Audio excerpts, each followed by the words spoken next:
pensé dans ce sens-là que la parution ou la naissance d'un auteur ou d'un artiste était quelque chose qui était vraiment singulier, qui n'était pas attendu. C'est vraiment une exception dans une société.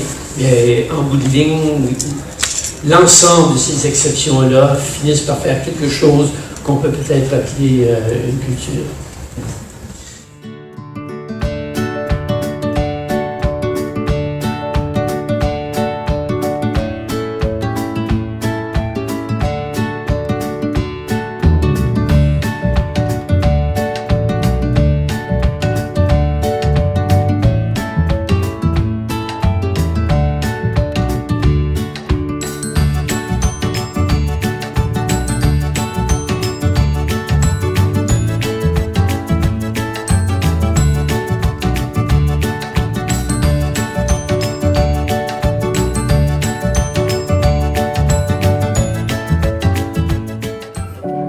Vivre en poésie, ce n'est pas publier le plus de poèmes possible, ni déclamer des vers, ni raconter, encore moins bavarder, ni réussir au jeu de mots.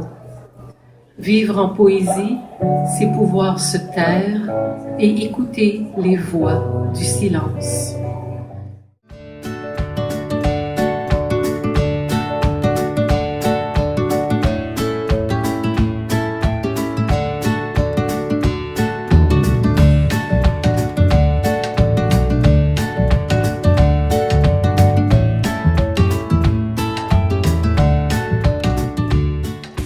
Le projet du site web lire-en-ontario.ca a été rendu possible grâce au soutien de la SODIMO.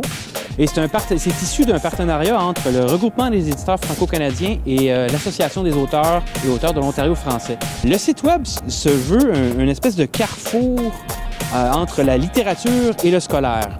On va y retrouver des auteurs qui sont prêts à donner des ateliers littéraires scolaires. Il y a 3 types d'ateliers disponibles sur le site et aussi toutes sortes de ressources pédagogiques comme, entre autres, nous, les fiches pédagogiques qui sont produites par le regroupement et qui sont des outils pour favoriser l'exploitation pédagogique des œuvres littéraires dans les salles de classe. Je crois que la littérature franco-ontarienne devrait être au cœur de l'enseignement littéraire parce qu'elle est la voix d'ici, c'est la voix qui est la plus proche des élèves. C'est une littérature à l'intérieur de laquelle ils peuvent se voir, se refléter et c'est l'univers qui est le plus proche d'eux. Le site, en outillant les enseignants, va leur donner accès à des ressources pour l'enseignement de la littératie en même temps que la construction identitaire des élèves francophones en milieu minoritaire.